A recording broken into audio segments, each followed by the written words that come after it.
With the election for Hong Kong's chief executive scheduled for this Sunday, what's the political mood there and what will be the biggest challenges for whoever wins the race? Meanwhile, Japanese Prime Minister Shinzo Abe is embroiled in a major scandal over his alleged involvement with an educational institution. How deep does the scandal go and how will it impact him and his administration? Welcome to The Point. I'm Li Xin.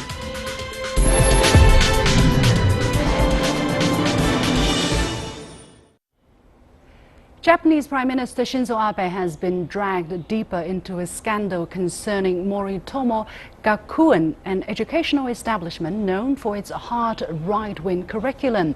Abe's wife, Aki, allegedly donated 1 million yen to the establishment in September 2015 on behalf of her husband. Questions have also been raised about land the school acquired from the government at a knockdown price. There are also discrepancies in numbers on the documents submitted by the establishment to the local government. The problem is now swiftly becoming the most serious threat to the Abe administration since he took office in 2012.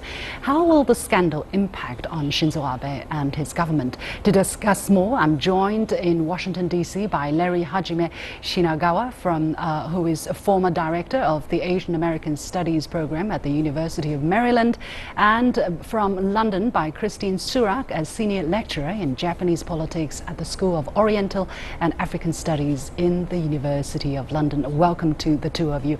Let me first come to you, Mr. Shinagawa. Abe said he would resign if he was proved to have had connections with a land sale. What do we know about this so far?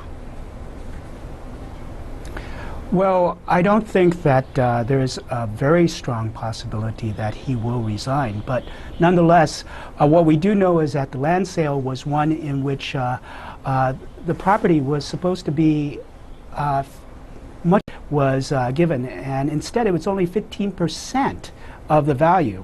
And it's a knockdown price, it really is. And it's really concerned a lot of people in Japan about some kind of corruption. Now, this kind of finance corruption does occur quite a lot in every part of Asia. But what is really concerning a lot of people is that it's also tied into a school that has some ultra-nationalist leanings. And so one of the question marks that comes up is Abe or his wife being involved in this, especially given the fact that there was a donation, as you mentioned, that might have happened. There is a statement from Abe and his wife that they have not donated the money, but in this particular case, what we see is that the gentleman who is a principal, the former principal, basically said that he did receive that million yen. So there is a question mark about what that is. Yeah, Christine Surak, in your opinion, what is the most crucial part of the scandal? A controversial land deal, different figures in contract documents for construction costs, Abe's supposed donation to the establishment, or his potential link with a school which runs a ultra right-wing curriculum? All of those elements are really quite bad, but they all have different elements at stake in them. So it's only the part of the land, on the part of the land deal, that Abe has said that he would resign if he was found to have direct connections with that. There, it'll be difficult to prove because it was the Ministry of Finance that assessed the value of the land, which it usually doesn't. The discount was for cleaning up some contamination that's also usually out of the Ministry of Finance's domain, but it'll be rather difficult to show those links to Abe. The internal documents within the school with these different projections of costs that the principals seem to be using to get different sorts of government funds, that looks very bad for the school, but Abe would not have been directly involved in that. In terms of a gift, it's in a way not surprising because all of these members involved are also members of the Nippon Kaigi, the Japan Association, which is an ultra right-wing nationalist group. And so I think it's also through those group involvements that one is not too terribly surprised to see these kinds of gifts flowing around. But the final point about the school and its own curriculum, for example, having the students memorize the imperial rescript on education, give Nazi salutes at the end of races, and some very disturbing outcomes, I think are morally very questionable, although it wouldn't, in and of itself, it wouldn't be enough to take Prime Minister Abe down from the Prime Minister position. Mr. Shinagawa, on Thursday, the Japanese Parliament, Yes. known as the Diet, will hear from the head of the establishment of the school by the name of Yasunori to determine the truth of his claim that Abe donated money to the school. Now, the ruling coalition intends to show that Kagoike lied about the donation. Why would the school head lie about this donation? That's a good question. What we hear is that supposedly the Prime Minister had donated, or his wife had donated, 1,000,000 yen. That's not a large amount of money, but it is significant. And this is something that worries a lot of people because of the curriculum and the kind of rightist tendencies of this school. Now, what's also interesting is that the principal's wife was very much on record for sending out a letter and other kinds of materials that indicated a real prejudice against Chinese and Koreans. And that got many people ired about things. Now, one of the issues that is coming up in front of the Diet is whether there is truth to the allegations. And one thing that we have to be aware about is that the principal has resigned. He felt that it was good for the school that he do resign, but it does not clear up the situation right now. And there's a lot of question marks as to whether there is veracity or not. I personally do not have enough information to make one judgment versus another. Sure, we have to listen to what is being said tomorrow. But Christine, let me come to you. Not only is the Prime Minister actually implicated here, but the educational establishment has also been linked with Japan's Defense Minister Tomomi Inada, who has been accused of providing legal advice to the school. Now, the Defense Minister first denied it, only to reverse that one day later. To what degree will the scandal impact Shinzo Abe's administration? Well, it's not great in terms of his own interests to have Inada implicated, because she's often been talked about behind closed doors as a possible hand-picked follower for Abe. She's also a member of this ultra-nationalist or ultra-right-wing group, the Nippon Kaigi, and is also nationalistic in her own stance. So to have her involved in this as well, I don't think what she's been accused of is enough to take her from power either, but it doesn't look very good for her overall in potentially becoming the Prime Minister to follow Abe. Mr. Shinagawa, the scandal has hit Shinzo Abe's support rate, with a NHK poll showing support for his government down by 7 points to just about 50% in March.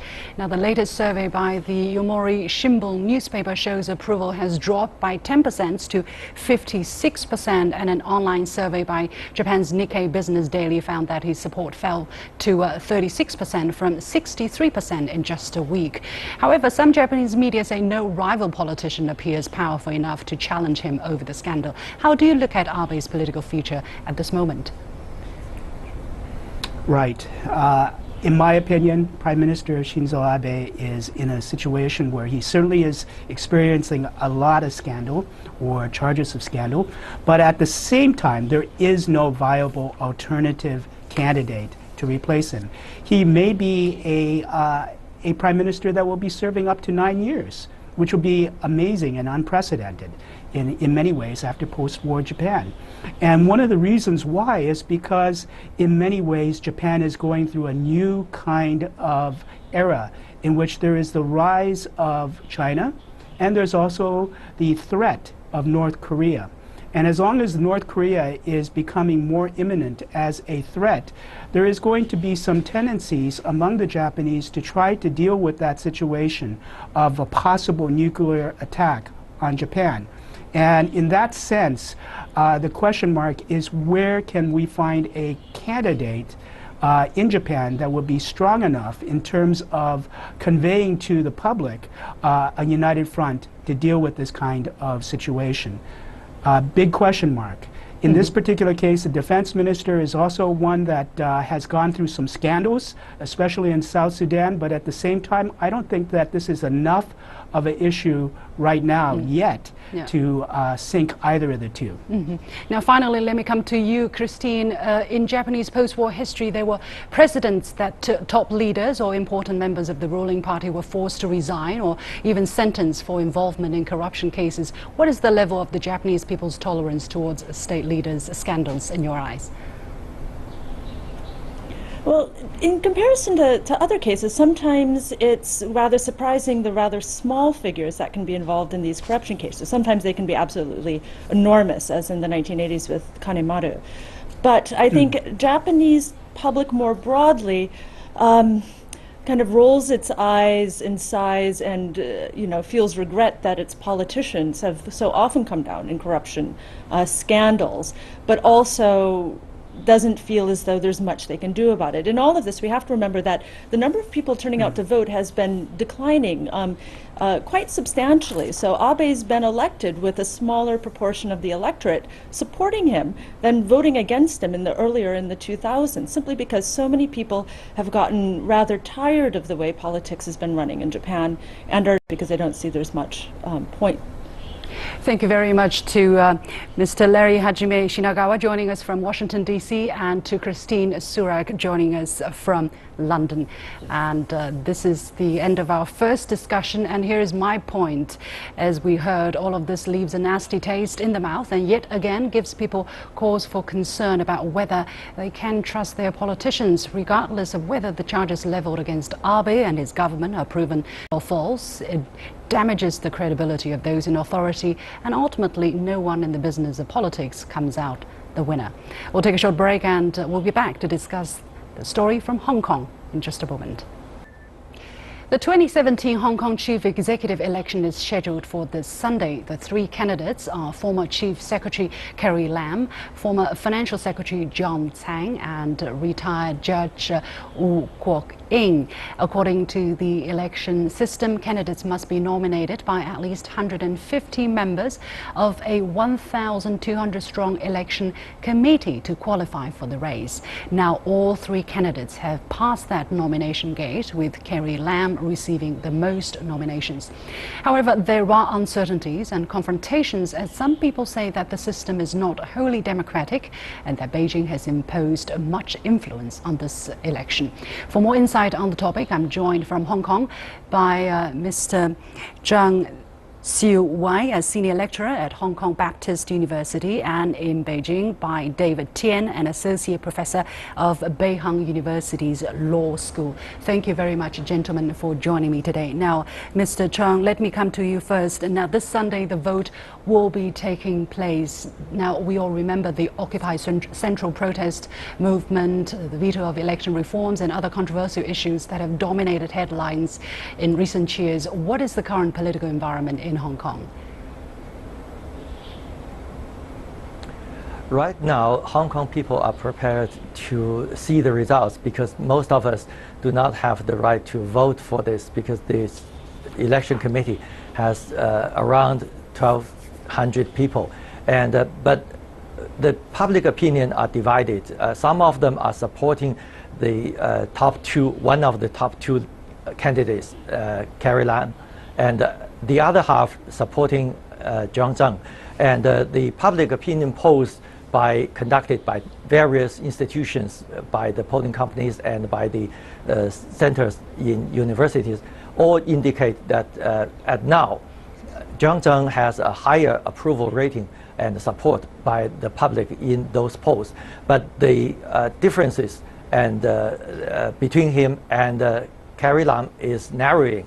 And we see the advertisement and we see the posters around the subway stations around Hong Kong.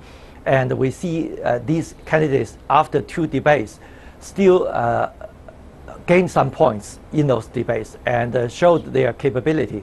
However, no knockout yet. There is no absolute kind of landslide situation that one will definitely win, the other one will definitely lose. But many people believed that since the majority of the election committee members are so-called pro-Beijing, so pro-establishment, and these people will vote for Carrie Lam. So Carrie Lam seems to be in a better position or having a better upper hand now. I think it is important for us to take a closer look at the election process and the system of Hong Kong. Professor Tian, according to Hong Kong's basic law, which is its constitution, its chief executive is chosen by election committee of 1,200 representatives, as we just said. Now, some people are saying this is not a wholly democratic process. How is this election committee put together in the first place to represent people from different walks of life in Hong Kong to a certain degree? Okay, a little correction. Hong Kong's constitutional basis is not just the basic law, but also including the Chinese constitution. And this is a good question. This system is prescribed by basic law, and it is serves as a common basis for legislative council election and also the chief executive election, and it has shown its good it's good effects on 20 years before, and it is also this system is recommended by the British Hong Kong colonial government to Chinese government in the legislative process of basic law, and it view Hong Kong as a special society to protect the industry and commercial interests especially, and it is helpful to keep Hong Kong's prosperity and stability, and also this system I think is still has some space for reforms. We can see it is more democratic in its steps, step by step. It shows some kind of conservative philosophy. It is just a British style to promote a democratic process, orderly and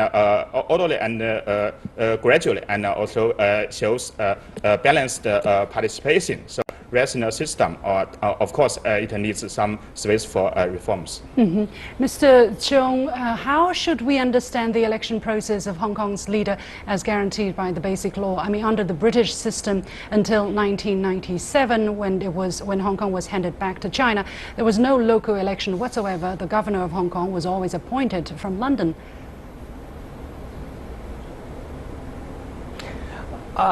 Actually, the governor was appointed by the authorities in London, but there were elections in Hong Kong before the British left. They started this in late 1980s, and until early 1990s, they started to have certain district elections being elected, legislators being elected by the local residents. However, the Legislative Council was not open to a large degree. Only a very handful of the legislators were elected by the local people by direct elections, and most of them were appointed by the governor. And after 1997, the Basic Law prescribed the new method, and that is the elections will be divided into the legislators will be divided into two groups. One is called the functional constituencies. That is, each elector is elected by a group of people who represent a certain sector of the society. For instance, finance, real estate, industry, exports, and all these, education, and so on. And the other half is by direct election. So we have 5 districts in Hong Kong. Hong Kong Island is one, and Kowloon and New Territory have each 2 of them. So 5 districts will elect these people. And in that process, the election actually has changed and gradually being more democratic. There are more democratically, directly elected legislators than in the past, than before 1997 and before a few years ago. So this is the road map which was prescribed by the Basic Law. However, there are also the election of the chief executive, that is the successor to the British governor. And the chief executive was also chosen by the committees. In the first election, we have 400 people in the committee to choose CH Tong Chi Hua. And then we have 800 people. Now we have 1,200 people. But the Basic Law also said that eventually Hong Kong will gradually moving to direct election. So we were on the road, and in 2014 we had the chance of making this change. And if the proposal by the SAR government, the Special Administrative Region government in Hong Kong, proposed that if that was approved, then this year we would have the direct election. Unfortunately, that proposal died in the Legislative Council, so we did not have that chance to vote for the chief executive in the year 2017. Professor Tian, exactly following on that note, on August 31st, 2014, the Central Authority in Beijing decided that by 2017 there could be universal suffrage in Hong Kong's chief executive election. But because of various reasons, we are not seeing a universal suffrage now. Is the decision still binding? What is the future development of Hong Kong's democracy in terms of the election of the chief executive? Okay. Sometimes, in some sense, it failed in the later political reforms about universal suffrage for chief executive. But we think the August 24th decision by Central Authority is still binding in law, and it also serves as a legal basis for future rebuilding of Hong Kong political reforms. And the Legislative Council is just vetoed the proposal by the government of Hong Kong. And we can see the Central Authority's decision has absorbed some reasonable elements of the older system. In its nominating committee, it is also elected based upon the functional constituency, and the functional constituency has different representation doctrine from the individual based one person one vote. And we think the future of Hong Kong's constitution based upon basic law will be a mixed regime. And part of the system will be functional or social based, and part of this system will be individual based. And it is maybe more reasonable than just a single one person one vote, because that system will be radical. It may do harm to Hong Kong's rule of law, Hong Kong's social prosperity and stability. Also, the central government wants Hong Kong to do a more positive role in national development and also its new economy. And the central government also open a greater strategy like One Belt One Road and also Canton Hong Kong and Macau Greater Bay plan to Hong Kong for future development. We think maybe after this CE election, Hong Kong will face new opportunities to its political development, economic development, and also a new opportunity for its basic law reforms. We think Hong Kong and Beijing will do possibility for the new stage of one country, two systems. We can look forward for it. Now, finally, Mr. Chung Siu-wai, how should we, the thorny issue of how to balance the one country, two systems approach is a tough one for Hong Kong's government. What is the biggest difficulty he or she would face once elected chief executive of Hong Kong SAR? I think there are several issues the new chief executive must handle. As the criteria set forward by the central government, there are 4 criteria. Number 1 is love China and love Hong Kong. And the second one is be able to govern, have the capability to govern Hong Kong as the chief executive. And the third one is to be trusted by the Chinese central authorities in Beijing. And the last one is to be supported by the Hong Kong government, the Hong Kong people. So the last 2 are the very important criteria. The central government trusts you and give you the blessing. That is the basic thing. Without that, the chief executive cannot function. And the other one is to be supported by the people in Hong Kong. There are several issues. The first one probably could be the economy. Since 1997, the 20 years past, we have achieved a lot. However, the economic increase, the GDP increase did not bring to the satisfaction to everyone. The rising tide did not lift all boats. Some of the people who were left behind, and that's why we have so many people who are frustrated, who are unhappy with this current situation. They want to make a change. So the chief executive should be able to lead the government to create wealth, but also create a much more fairer situation. The society should be fair to the people who are less fortunate, to the people who are left behind because of the changes in technology, in the economic sense, and other things. So this is probably one of the major issues. The other one is try to make the people feel that they belong together. In the last several years, there are different opinions and different political opinions. So some friends become unfriendly to each other because of their differences in political opinions. So the leader should be very, very strong to get everyone into this whole harmonious society. Sure. Thank you very much, Chong Siu-Wai joining us from Hong Kong, and Professor David Tian joining us here in Beijing. And here is my last point. The basic law in Hong Kong guarantees some political rights to the people of Hong Kong after its return to China 20 years ago. Under British colonial rule, Hong Kong people were only ever second or third class citizens governed ultimately from London.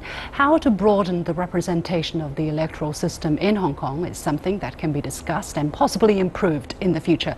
But Hong Kong is part of China, which means Beijing should have the final say in the most important matters of that region, like it does with the rest of the country. That's all from this edition of The Point with me, Liu Xin. As always, follow me on Facebook and Twitter using the handle The Point with LX, and you can watch our previous shows on the CGTN channel of YouTube or download CGTN Live to watch it live. That's it for this edition of The Point. Thanks for watching. I'll see you tomorrow at the same time.